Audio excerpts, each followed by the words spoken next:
Oh, you gotta wear that. Then we will have Mike Duke, followed by Steve Knight, and Kent has volunteered to on the fly.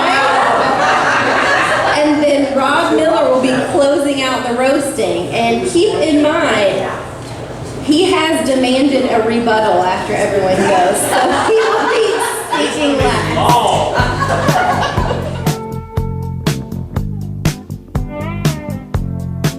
Ladies and gentlemen, thank you all for coming tonight. As you know, we are here to honor, watch it. We're here to honor a man whose life has positively impacted everyone in this room, a man who gives selflessly to his family and friends, a man who has never shied away from doing what is right, even if he was the only one. A man who... Sorry, this is not the right speech.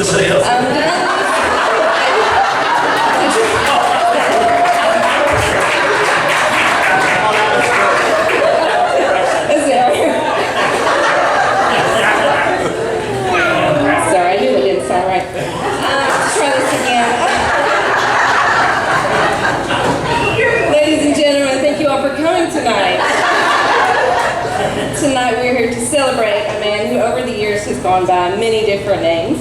You may know him as Robbie, or Harvey, Chain, Hutch, Raoul, Ace Deucey. Oh, yeah. You may know him as Schultz, Uncle Cool, or Pops, but we just call him Dad. And I know that everyone...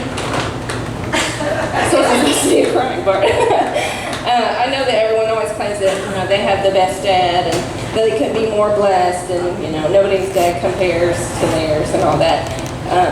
But I just have to say that of all the dads that we could have been given, you've been hands down and by far the most mediocre.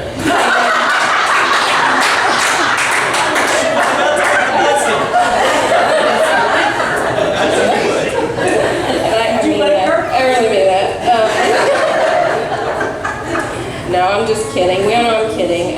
That's way too much credit. And as much as I would love to stay up here and take some more cheap shots at you, number one, other people want to turn. And number two, I still need you to buy my kids some school supplies. So without further ado, the roast and toast of Rob Harbison.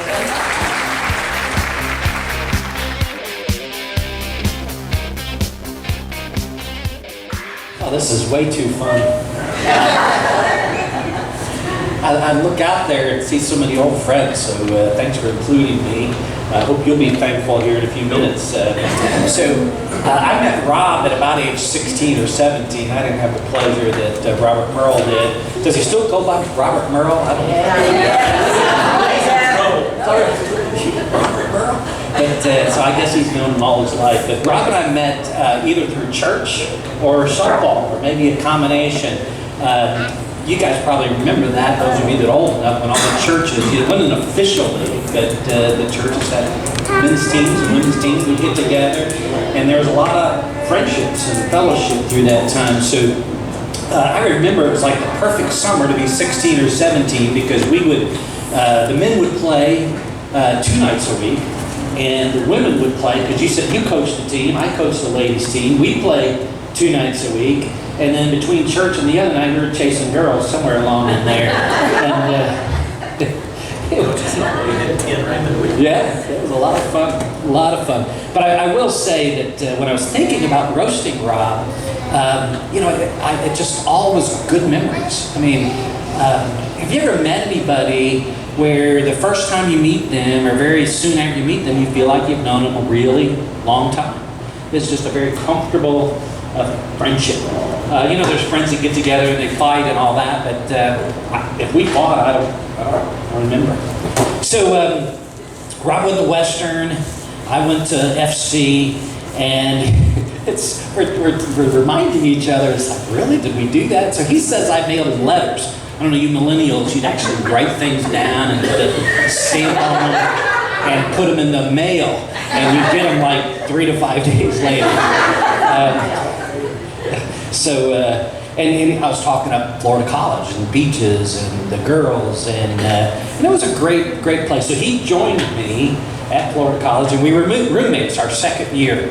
And Florida College is a great place. It's kind of like a glorified high school, though. And that's not to diminish Florida College, but I mean, juvenile, silly, goofy, harmless fun. I mean, who shoots bottle rockets off in the dorm? I mean, in the dorm.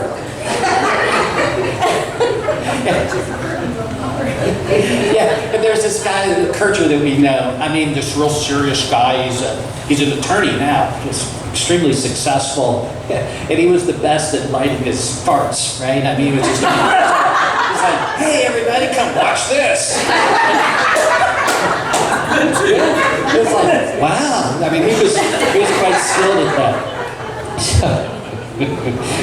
So the first year I was down there and got him to come down there and join me. And between the two of us, we had a lot of fun. We had our girlfriends and our ups and downs and all that. But we remained good friends. The interesting thing about that second year is, luck would have it, is we were in C dorm in what they call Suite 1. And we didn't pick our suite mates, right? It was just you and I and that odd duck named Mac. He was very odd. He was strange. But everybody else in the dorm were really fun, engaged guys. They were really cool guys. And it really became the nerve center. Most of the night watchmen, I mean, you guys are going to just think this is crazy. We were talking at the table, 9 p.m. curfews during the week. You had to have your car in its spot. 9 p.m. at Florida College back in 1979. You had the car in its spot. Lights out at 11 on a weeknight. On Friday night and Saturday night, your car had to be in its numbered spot at 11. And lights out at midnight. And they would do checks. The problem was all the guys checking were at our door. So it was just crazy. It was like the nerve center of the whole campus. I mean, it was just really a lot of fun. So between Arte, right, we don't have fraternities at Florida College, we have societies, and played flag football. And people kind of poo-poo flag football, but I remember taking Keenan to the hospital. I think he broke a finger or something like that, and I remember and somebody we had taken got stitches. I mean, it was kind of, if you can imagine playing football and you're more or less tackling even if you're not supposed to without any pads, and it was rough, but it was a blast. It was a lot of fun. So between the what was it you said, crumb rye, you tackled him and they wrapped him up in pantyhose and threw him in the door. We kidnapped him one night while we were all wearing pantyhose over our head. We tied him up and we threw him in one of the girls' dorms. Because he had the nerve to have that job and not be in our suite. Really? Can't believe it. And I don't know if one of these pictures here, but in the yearbook there's a picture. It was our dorm had a toga party.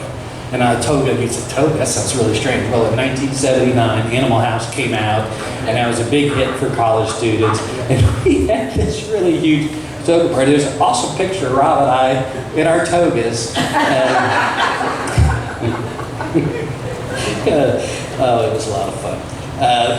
The other thing that reminded me is the dorms were very simple back then. I mean, by today's standards, you guys would think it was punishment, really, to go into C dorm. The size of some of the rooms were literally, we put 3 people where today you have less than 1. And you get in the shower, and everybody thought it was fun if you got in the shower to go in and flush the commode, because, right? It would scald you. It would scald you. So whether you were doing the flushing or whether you're in the shower, it's like, I know it's going to happen. So you're just trying to listen to when someone's going to flush so you can get out of the way of the scalding water. But all in all, it was mischievous. It was a blast. and quite harmless, I think. Crummer, I might have cried a little bit. He may have. So after Florida College, Rob came back, and I stayed down there and got a degree at the University of South Florida. We kind of went our separate ways. I ran into him in Maryville when he was preaching there, and I remember early on, when I heard him preach, he's okay, But then a few years later, I heard him, was like, wow, he's been practicing. I mean, he was really good. And so he went on and did that for a long time until went into your financial career. So God used him and still uses him in a lot of ways. So, as I kind of just wrap up, it is cool to have people that you've known for a long time, that you have that kind of comfortable relationship. The first time you called me and we reunited a couple of years ago, it was just a very comfortable conversation, like we had never grown apart.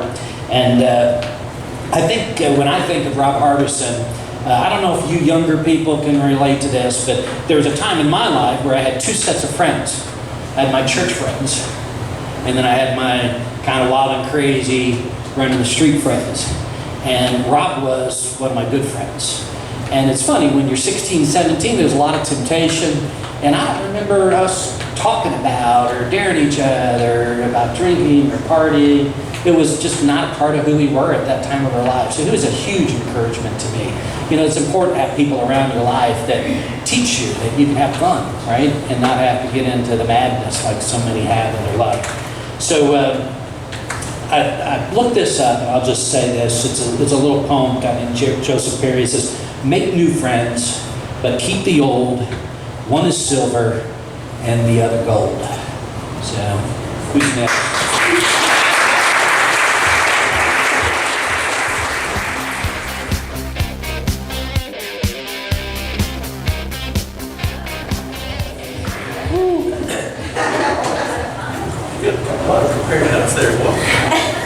I got a nice face here. Big smoke man. Rob and I met about 42 years ago. We were down in, we were down at school 42 years. Down at Western. I guess our first encounter was at West End. First night at West End, I was talking to Bob. There was some trouble brewing there. And then after that, we ended up at a small group at church. Got to know each other, worshiped together. He lived in the end of the campus at Western at Pierce Ford. Actually, our daughter is getting ready to be at Pierce Ford. I lived in Barnes Campbell. We used to go over and associate with each other. I found out not too long, he invited me to the Harbison's residence, and I found out he was the son of a grape picker.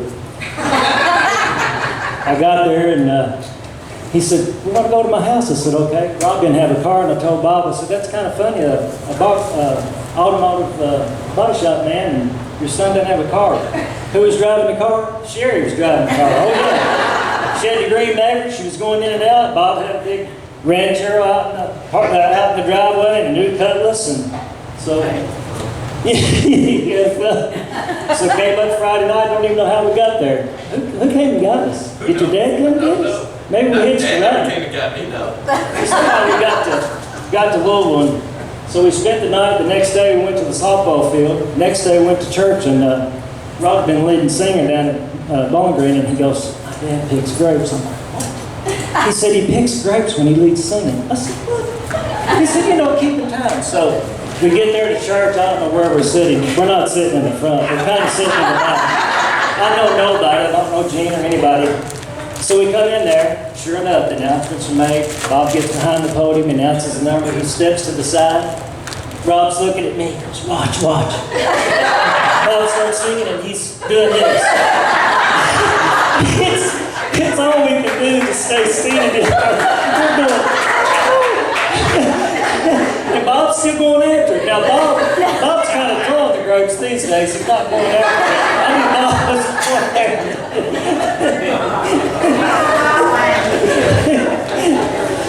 So we would go back and forth. I lived in Barnes Campbell, so there was a roll of us guys from Litchfield, and we weren't partiers, we didn't drink, but there was all these guys on this road. Rob would come and visit us, and I think you think we're smoking pot or something. You don't go, what are y'all doing over here? You partying? I'm going, yeah, we're having a good time. He's in this new dorm. I think it's newly built. It's what, 27 floors? He's on the 15th floor. So we're going back and forth making chili. I told him a while ago, I said, Rachel Ray would not approve of this chili. He said, I still make it for my kids. I said, oh my goodness. Oh man. Because we'd have to pick up our stuff, go down the hall to the kitchen. And I mean, he would keep throwing chili powder on. He said, it's not hot enough. I said, really? So one night he invited me over. And I just ate the peanut butter sandwich. And I found out he's a peanut butter detective. So I opened the door, he doesn't say, hey man, how you doing? Shake my hand and everything. He does this, y'all didn't see this expression. I walk in and he goes, oh man! I go, what? He said, you've been eating peanut butter. I said, how do you know? He said, I can smell it on you. I'm like, oh man. He said, you gotta get rid of that. So from then on, I learned not to eat peanut butter right now to make almond butter. I almost brought you some almond butter. And I'm the one that named him Ace Deucey. I had no idea how that came. I think we're playing sports or something, but anyway. So we go through that year. We have a lot of fun. I told him, I said, I think I got a social degree because I didn't finish Western. I was all over the place having a good time. So at the end of the year, he goes, I think I'm going to go to Florida College. Florida College? He said, yeah, I'm going to go down there and do some Bible. In my mind, I'm going, really? Because we used to get Florida College women at 12th Street, and my friend and I used to go to 12th Street, I'm like, oh yeah, we go over there and look at all these young girls coming in. Florida College. So I stayed out that next fall. Rob's down at Florida College. I didn't know Mike was down there. So my friend Hardy goes, you want to go to Florida College? Because he went a long time ago. He was in C dorm. So we'll go down there. We go through, we're touring this place, this is C dorm, and I'm looking at this dorm, I'm like, oh my gosh. Rob traded a nice air conditioning facility for this. Man. So we go out through, I don't even know where we went out on this field, and there he was. He wasn't in Bible classes. Mike said he was in there early that morning. He was running the field, and Ace Deucey printed on the back of his shirt. Hardy goes, there he is. I go, where was that? You didn't even know we were coming there, did you? Well, from Florida College, like Mike said, ended up, I didn't see him for a while. You said you were back in Louisville at 80. I stayed there in 81 in Bowling Green. He came through and visited me while he was going to Maryville, Tennessee. And then in 1995, after Gene and I had been here at 11 years, we moved to Lexington, and I talked to Bob at church one time. He said, oh, Rob is in Harrodsburg. I'm like, wow. So I went down, visited him in Harrodsburg, went to church, went to Bible study. We used to play a little racquetball, and then we kind of lost touch, and you went to Rome, and I went to Paris, went to Jordan, Paris, Kentucky. We go down to Rome, Tennessee. Rome, yeah. And I told him earlier, during that whole year, if y'all notice the sign out there, I said, you're the one that I knew the word smirk. I'm like, you always used to say he's got a smirk on his face. I'm like, what's that? Well, if you want to know what that is, just look on the little sign right there. And I love these pictures. I grabbed this first thing. This is how I remember them. 77, baby. That's cool, baby. Yeah. Well, it's been a few years we hadn't seen each other, but you know, every time we meet up, it's just like we're at Western. You know, I love him. Known him a long time. He's a great friend. I give you Rob Harbison.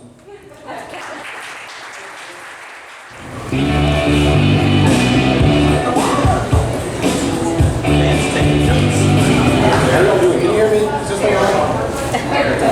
I didn't prepare anything. I'm sorry. I'm going to speak just briefly. I love Rob. We're going to call him Old Rob. We have slightly less old Rob, probably Merle, and I'm young Ken, remember that. We're all about the same age, and I really did think about this, and I saw the RSVP on the little card. I didn't sign up, I just told, I think Mary Jane that I'd be here, so I'm sorry I had some food for somebody that didn't show up. I'll apologize for that, but I didn't, I know there's a penalty here, but I forgot to do that. But I'm glad I'm here. I've known Rob for about 35 years, I guess, since the first days of Garden Lane, and I've always loved him like a brother. You know, the Bible says there's a friend who sticketh closer than a brother, and I'll tell you, I've got a sister, and I'd trade her for a half a brother. I actually did this. I was like 12 years old, and I came home from school, and it's like, Pam, I got some bad news. So I had 2 baseball cards and a pack of gum, and she was gone. But I'm always glad to see him when he shows up at Garden Lane. I don't see him as often as I used to. But preachers, you know, we've got a lot of some of the same background. We've all preached at some of the same places. We've all been over the same little places in Kentucky and southern Indiana. Robert and I, we've all been the same thing. And Eddie Hagan here preached at some of the little places. And one of the things that I always did is back when I was in college, I preached all over Kentucky and Indiana. I preached at Pekin a bit, and after you were gone there, and I preached at Pekin. But one of the things that I noticed that I preached at some of the places Robert and Earl preached at, and I preached where, of course, old Rob preached also. I've got some old jokes, those will come later. But the funny thing is every time I preached, I mean, it was amazing, and I was like, they never asked me to come back. So it took me a while to figure that out, and I scratched my head, and I thumbed through my Bible, and I scratched my head, and I figured out exactly what it was. Because I was back in cleanup. After I preached the whole counsel of God, there was nothing else to say. They just closed the church. They did nothing else to go back for. So the thing that, and speaking of great preachers, I love Robert Merle, really, again, like a brother too. He was a great preacher, and the comments about when we first heard him, he was rough, but he got excellent. And it's an honor to know him. The thing that always amazed me about Rob was when he preached is how he did such a good job with such a completely limited knowledge of the Bible. It's a skill. It's a gift. I don't know how he did it, but he's like, man, that's pretty good. Imagine how I'll be if I study anything. Didn't work for you, did it? No, that's why I'm not making a living as a preacher. I'm a part-time stand-up. I'm doing this for part-time. But I'll tell you, the thing about it is, when I saw this invitation, the real reason I came is because I knew there'd be a lot of people I like better than Rob here. So I came to see them. I had to tell you. And some of you people, I love you. I haven't seen some of you in years, and I'm really thankful to see you. So, and one of the things now that we got to have some of the old jokes, of course, and I'm getting there too. 6-0, getting close. I'll be 59, so we're 180 years old together, and we kind of feel like it. And my body is not what it used to be. You know how it is when you get old, and I tell people, you kind of have trouble with your bladder. You know what happens when you get old. And so when I meet anybody new for the first time, I shake their hand and say, "Don't make me laugh." And they look at me and they go, "You having trouble with your bladder?" And I said, "Well, it depends." That's the end of the old people jokes. I don't know. I'm not going to go there with the old people jokes, but the thing about I've always loved Rob. Like I said, it's kind of funny. He thinks of me, he sends me every month, he sends me an email. And I used to get this thing from some place called Peachtree Planing. Peachtree Planing, I'm not a pilot or a woodworker, this must be spam, so I deleted it. Now I found out it was from him, now I read it. And I was like, what am I doing? I already know how to lose money in the stock market. I don't need help. He's going to help me out and charge me for it too. You got a good man here. I tell you, like I said, every place we've ever been, we've been through some of the same stuff. The preachers know, and working your way through college. But I've always loved Rob. I probably didn't tell him as often. I'm glad to see him when he shows up at church. He's a good man. Everything people have said about him so far is true. And I had some other dirt on him, but he paid the bribe, and I'm just going to keep it to myself. I got some better stories for Rob. If we do this for Rob, I got much better stories. And I've been told that we shall not do that. I don't know. But he is a good man. He's a good father. He's a good brother. And I'm honored to know him. I learned from him when he preached, and I read when he would take the trouble of typing out the little, the old paths or anything else we had. It's one of the things that I want you to remember is people say, seek ye the old paths. We've heard that. Well, the interesting thing about that verse is that was said 3,000 years ago. 3,000 years ago, they said, find the old ways where you honor God, You respect each other, you do my will, and everything that this life is intended to be, you'll have it. And Rob has done that. He's prospered. He's been blessed by God because he did the simple thing. He sought the old paths. I've been doing that since I was 19 years old when I obeyed the gospel. I've gone off the path a few times, but I've always come back to what's right and good and just.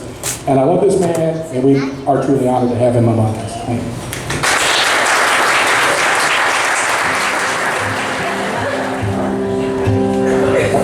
Turn that music up loud. Yeah, let my son-in-law will take it.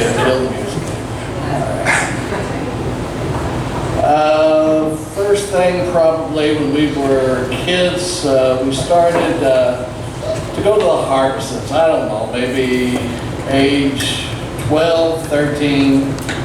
And then after we wore our welcome out, after a while, Bob would get out the 1966 vacation videos, slides, and show them to us, and we wouldn't come back for a week. We locked the door so you couldn't leave too. So 4 short points here, and the lesson will be yours.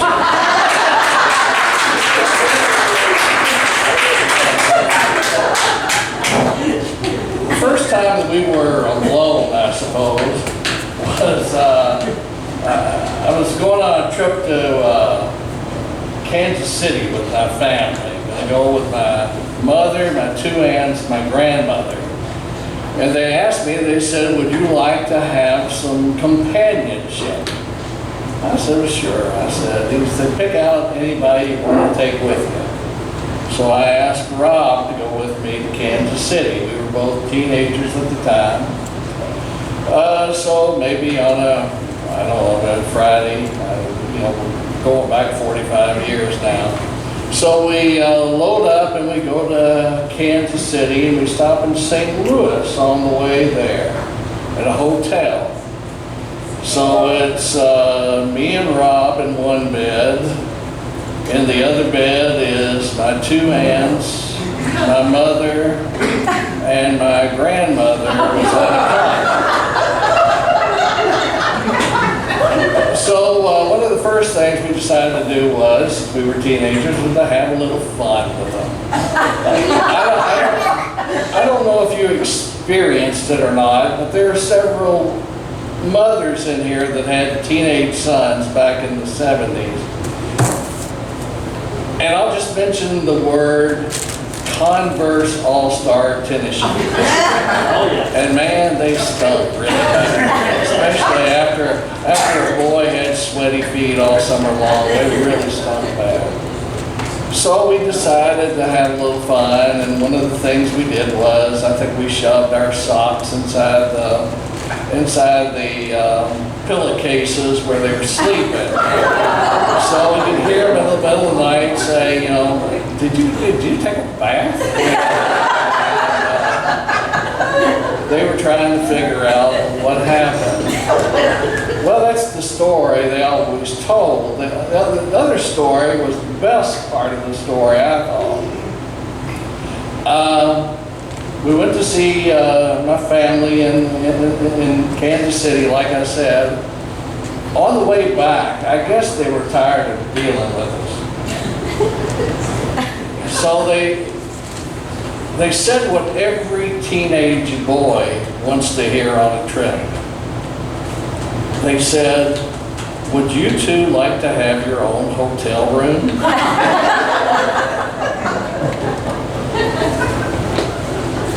So we, like 2 good boys, we said, well, whatever you think is best. So we had 4 little old ladies going to bed at 9 o'clock. We had a free night in St. Louis. Wait a second, let me have some legal counsel here.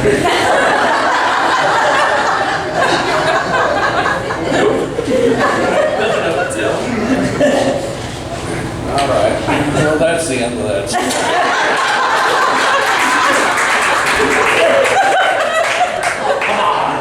Although it was comical the next morning, Rob Rob did wake up and he wrote a letter to the maid that he was Howard Hughes, and the room would have been cleaner if she would have received part of his inheritance.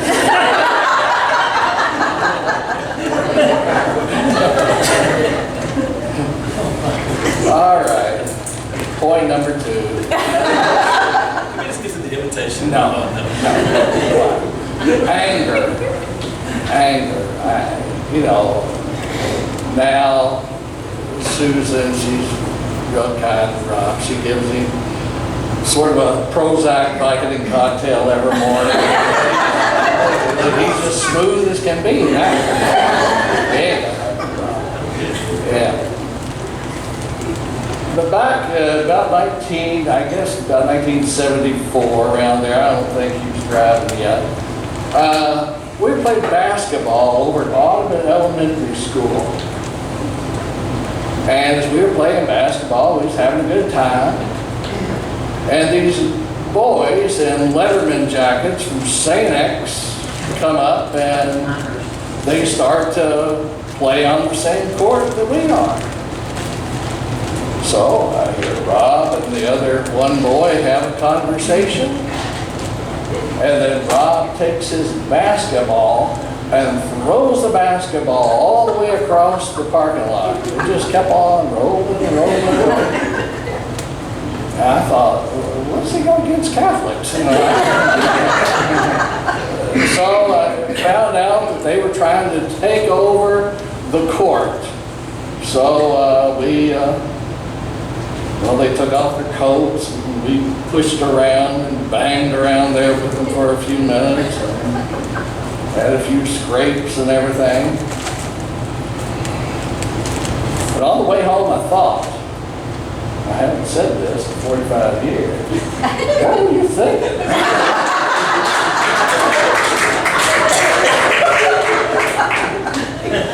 There's no more about smart elements. Point number 3. This is carefree, Rob. We, in 1976-77, we had some major snowstorms and ice storms. And I take it Rob had been stranded at my house. I couldn't imagine Bob, Mary Jane letting him go out in this weather to drive to my house, so evidently he was stranded. So he had that, was it 72 Maverick? 72 green, two-tone Ford Maverick. So on the news they're saying, stay off the road. It's dangerous, don't get on the road. So 2 teenage boys with a car, well, what do? Get on the road. Get on the road. So I lived right next door to the fairgrounds. So the place where we go is the fairgrounds. Nobody, the roads were empty, fairgrounds was empty. Fairgrounds back then just had a golf course on one side, and then on the other side were the horse barns. They didn't have any curbs or anything out there. They had scraped all the snow off. All that was left was ice. So, we decided, how far can a 1972 Ford Maverick slide on ice?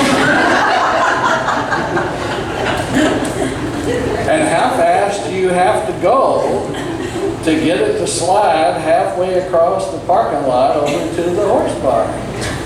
You know this is the first time my parents are doing this. Unless you told them. That's true.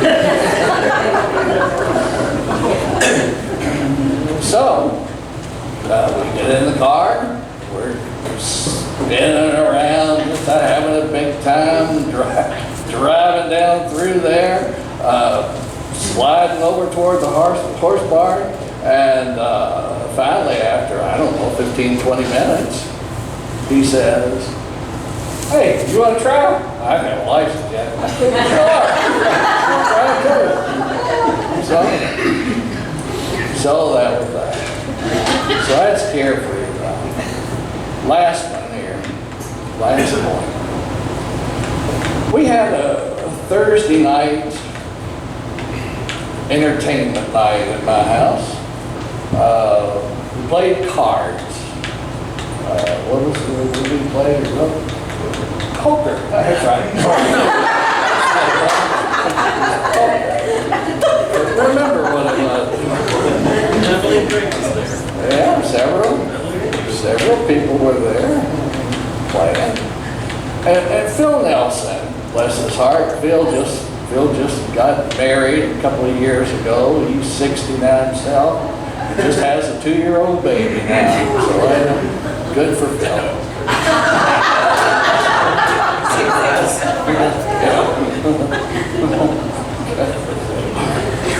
But anyway, Phil's sitting across from us, and he says that our games would last from about 7 or 8 at night till about 3 or 4 in the morning. Then we'd all get up and go to work at 6. So Phil, he says, I got an idea. I said, I've been talking to this girl, and she's got sisters. Would you go on a triple date with me? I'd never been on a triple date before. Last one I ever went on, too. But to Phil, he said, I'll drive. So he said, well, where are we going? So he said, we're going to southern Indiana. I don't know, we hadn't had hardly any dates in southern Indiana. Rob and I started dating, I guess, in '76, not each other, of course. You weren't nearly as good. Some Friday nights were slow, but they weren't that slow.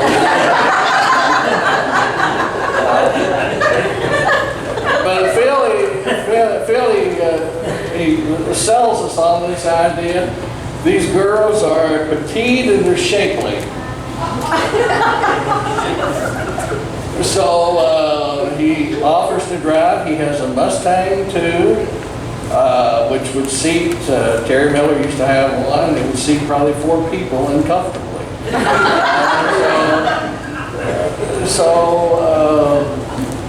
We get over to southern Indiana. We're going up, I don't know, Galena, Martinsburg, Beacon, somewhere up there. You know, you didn't have GPS back then. They didn't have street signs in those country towns back then. But finally, we get there. We're really, really late. And one thing that you notice when you go in to date girls, and that is that if their parents are really, really happy you're there after being really, really late, you know they're trying to unload these girls.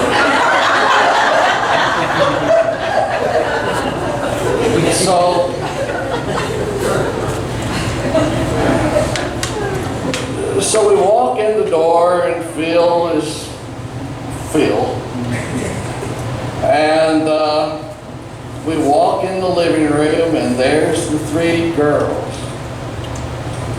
They weren't petite. They were shapely.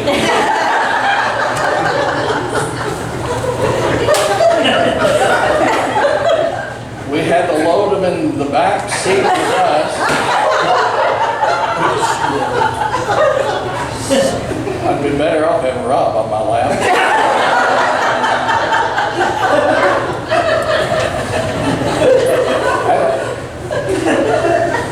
I don't think the feeling came out of the extra 2 or 3 days. But Phil drove all the way back into Louisville, and then we drove all the way back, and that was our one and only triple date that I know of. I forgot about that. I'm sorry. But that's the 4 points. I just want to talk to you for just a minute about Rob and Susan, about certainly the wonderful opportunities they have, the beautiful family, and let's give them a round of applause.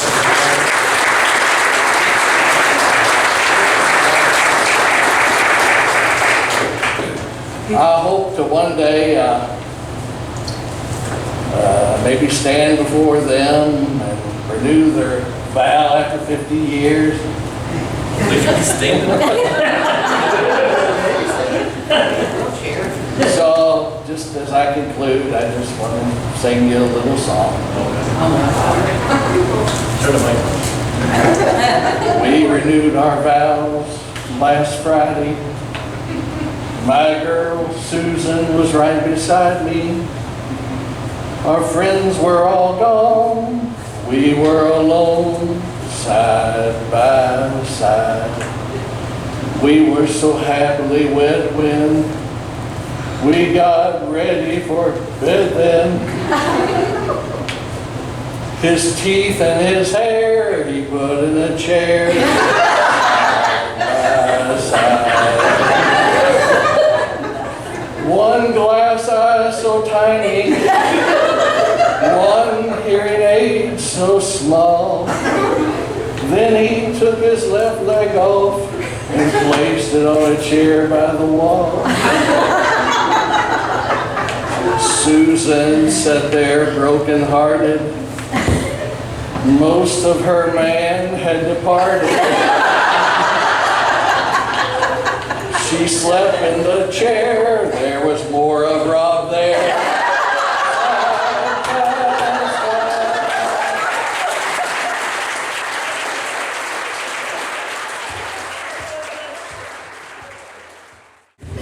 Well, I knew Paul was going to be here, so I had prepared a lengthy rebuttal. Oh, bring it.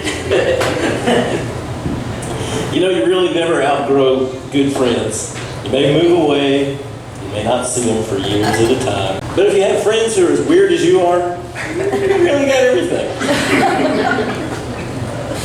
It's because good friends don't let you do stupid things alone. Yeah, that's exactly right. Kent Willis, always remember that if you ever fall, I'll be there to pick you up after I stop laughing.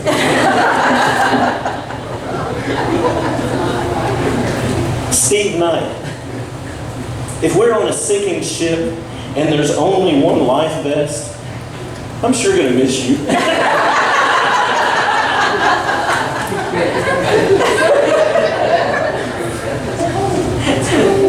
Michael Duke, I really don't understand. You're kind of crazy, but I do admire your total dedication to it.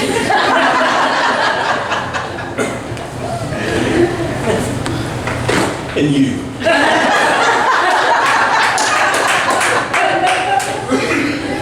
We're going to be friends all of our lives because you already know too much. Now remember why I moved away from here. Now let me talk to all the people who are good to me in here. Okay? You know, it's just been a few months ago that it dawned on me that I'm the same age that I think my dad is.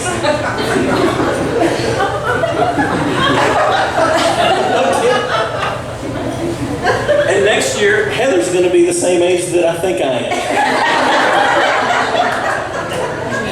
Somebody's been lying to me.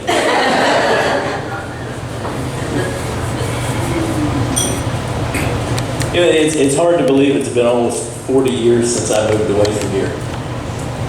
But still, every time I drive back into Kentucky and about the time I get to Bowling Green, I really feel like I'm home. You know, still. And I'm not sure exactly why that is. You know, I think so much of your life is grounded in one place. Maybe that's it. You know, I get a little nostalgic and I start to relive so many things from my time growing up. You know, growing up with friends, running around doing the things that we don't remember everything that we were doing, but we were together all the time. You know, all those kind of things.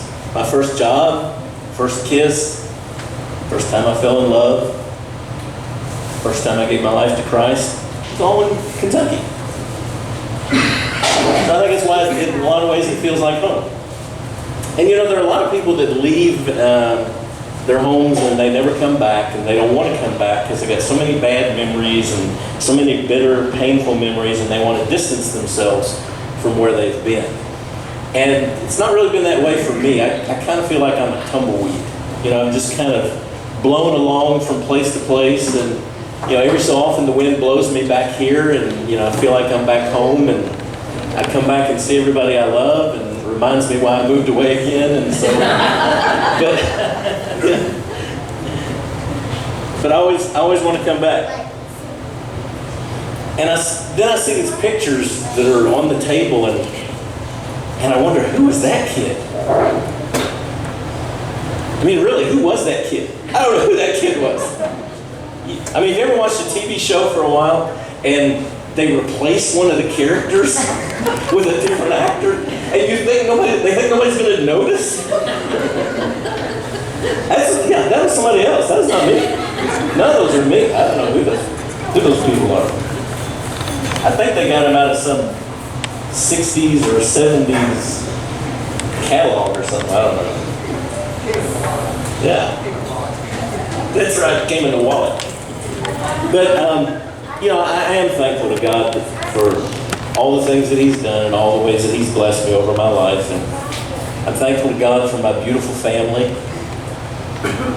my parents, my wife, my kids, grandkids, my nieces, my nephews, my sisters,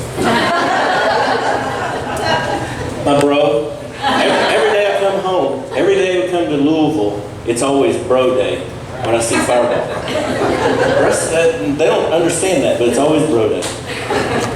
But I'm also thankful to God for all the people like you who have been in my life for as long as I can remember. And you've had a big impact on me, And I think I'm blessed more than I deserve. And God put us together in each other's lives for some reason. Obviously for some people to be the butt of the joke, but He put us into each other's lives for some reason. And all these guys are brothers I never had, And it's funny, you're 60 years old, but you still think about 17 and 18 and 19 and 20, and those are the years that you remember. Those are, if you remember everything you did. And then you get reminded of things that you were trying to forget, and then about 25% of it was actually true, and the rest was embellished a little bit. But that's what makes it interesting. Most of it was actually true. And that's why, when you got good friends, they can get away with being real jerks. Because it makes you feel loved. I'm feeling all warm and fuzzy tonight. I don't know what it is, but you guys are making me feel great. Friendships are built on a lot of things, and good solid friendships are built on important things like mischief, shenanigans, inappropriate behavior, sarcasm. So I got a bunch of good friends.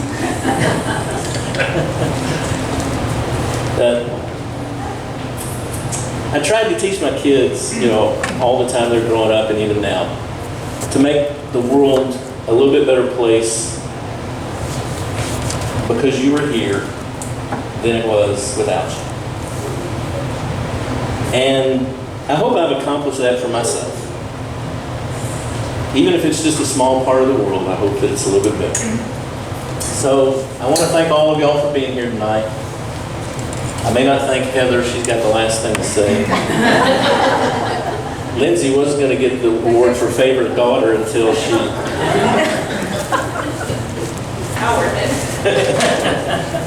But I do want to thank all of y'all for being here tonight. I'm sorry Nick and Serena and the other two grandkids couldn't be here, but I'm glad that you're all here. And I can't imagine being anywhere else to celebrate. Mike, when I talked with him, he said, well, why are you coming back to Kentucky to celebrate your birthday? Why aren't you doing that in Rome? And, I got a lot of friends in Rome, and a lot of people go to church with, and a lot of people we're very close to, but there's something about coming home, you feel like you're back where you belong, And that's why I wanted to be here. Because I can't imagine being anywhere else to celebrate with so many of the people who've had such a positive impact on my life. My family, my friends, my church family, and my brothers. And I love all of y'all. Thanks. Well, my dad basically took the last half of my speech, so we'll see how that goes. I hope you all have all had a good time tonight. I think we've all had a good time at his expense, learned some new things that we didn't know maybe, and heard some funny stories. But I think it's been a really fun way to celebrate his 60th birthday. When we decided to do a roast, we knew there would be no shortage of people willing to get up here and embarrass him. I'm a crier. But if we had done toast, there would be a line out the door of people wanting to get up here and talk about what he's meant in their lives. I mean, the roasters couldn't even get away without saying how much they loved him. So We could have done that. we would have been here all night if we had done that. Everybody is here tonight because of the great love and respect that everybody has for this man. And like he said, his philosophy in life has never been to be successful by having the biggest house or the biggest car or the most money. It's for every person and place that you go to be a little bit better because you were there. And I think everybody here can agree that their lives are a little bit better because he's in them. So you've accomplished that measure of success. So cheers to 60 years of the world with Rob Harbison in it, and here's to many more, hopefully. So.